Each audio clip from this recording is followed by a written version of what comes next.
Hello friends, welcome to our YouTube channel. तो friends, इस video में हम स्टार्ट करेंगे एक और नया एल्गोरिदम जिसको कहते हैं एडा बूस्ट। तो पहले डेफिनेशन देख लेते हैं। AdaBoost, adaptive boosting, is an ensemble learning algorithm that combines multiple weak learners to create a strong classifier. ये एक ensemble लर्निंग एल्गोरिदम है जो कि मल्टीपल वीक लर्नर्स को कंबाइन करता है और एक स्ट्रॉन्गर क्लासीफायर फॉर्म करता है। It was introduced by Yoav Freund and Robert Schapire in 1996। Core idea क्या है इसका? Instead of training one complex model, we train many week models, focus more on the mistakes of the previous models, combine them using the weighted voting. Final model equal to weighted sum of the weak learners. Why adaptive? Because it adapts to by changing the weights of the training examples. Misclassified points, weight increases; correctly classified points, weight decreases. Next model focuses more on the hard examples. तो इसको adaptive क्यों कहते हैं friends? क्योंकि जैसे जैसे हमारा training sample में वेट अलग अलग होता जाएगा तो वैसे वैसे वो गुड एक्यूरेसी की तरफ बढ़ता चला जाएगा। मिसक्लासिफाइड पॉइंट्स जो होंगे तब वेट इंक्रीज करेगा, अगर करेक्टली क्लासिफाइड पॉइंट्स हैं तो वेट डिक्रीज करेगा। इसके बाद फ्रेंड्स इसका इम्प्लीमेंटेशन देख लेते हैं यूजिंग साइकिट लर्न। तो सबसे पहले क्या करेंगे फ्रेंड्स, हम कुछ डेटा सेट्स को इंपोर्ट करेंगे और कुछ लाइब्रेरीज को इंपोर्ट करेंगे। तो सबसे पहले है import numpy as np, import matplotlib.pyplot as plt, data set tree ensemble model selection और मेट्रिक्स से हम क्या क्या लेंगे? Make classification, decision tree classifier, एडा boost classifier, train test split और एक्यूरेसी स्कोर।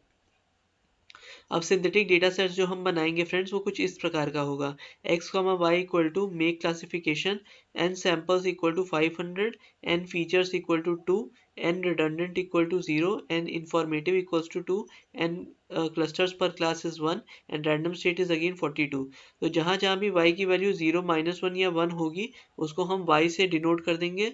उसके बाद हम क्या करेंगे फ्रेंड्स, उसके बाद हम ट्रेन टेस्ट स्प्लिट में इसको डिवाइड करेंगे using the following: x train, x test, y train, y test equal to train test split, x, y test size equal to 0.3, random state equal to 42, weak learner is equal to decision tree classifier max depth equal to 1। अब model हम बनाएंगे एडा boost classifier का। तो model equal to Ada boost classifier, estimator equal to weak learner, n estimators equals to 50, learning rate equals to 1 and algorithm is SAM।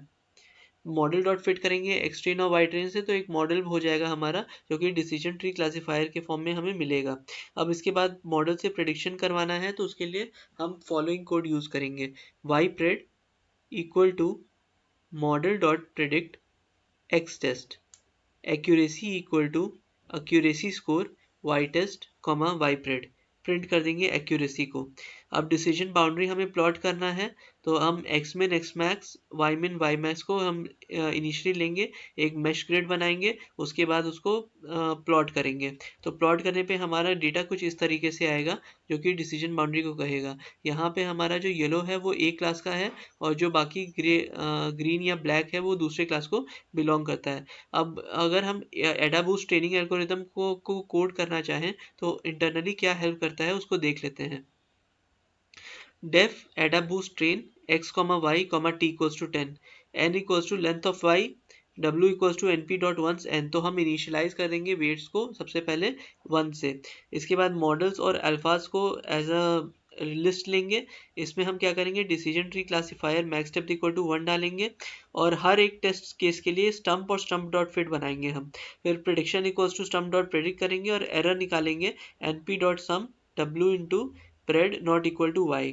इसके बाद alpha calculate करेंगे equal to 0.5 into np dot log 1 minus error divided by error.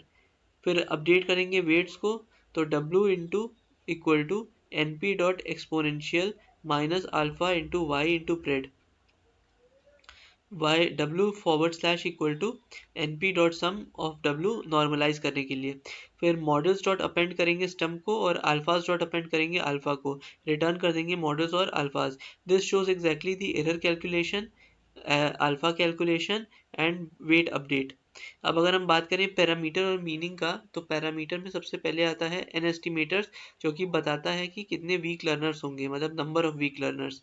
इसके बाद आता है friends learning rate, तो वो बताता है shrink the contribution of each learner. फिर max depth equal to 1 makes weak learners simple. अब when to use AdaBoost, अब हमें एडा बूस्ट को कब यूज करना चाहिए, जब हमारे पास क्लीन डेटा सेट हो, मॉडरेट साइज डेटा सेट हो, बाइनरी क्लासिफिकेशन हो, and it is not ideal for noisy और द आउटलायर हैवी डेटा। तो फ्रेंड्स आज के सेशन में हमने देखा एडाबूस्ट एल्गोरिदम के बारे में। अगर आपको कोई डाउट है तो आप कमेंट सेक्शन में कमेंट करके पूछ सकते हो। तब तक अगर आपको हमारी वीडियो पसंद आई हो तो आप हमारे वीडियो को लाइक करें और हमारे चैनल को सब्सक्राइब करें। थैंक्स।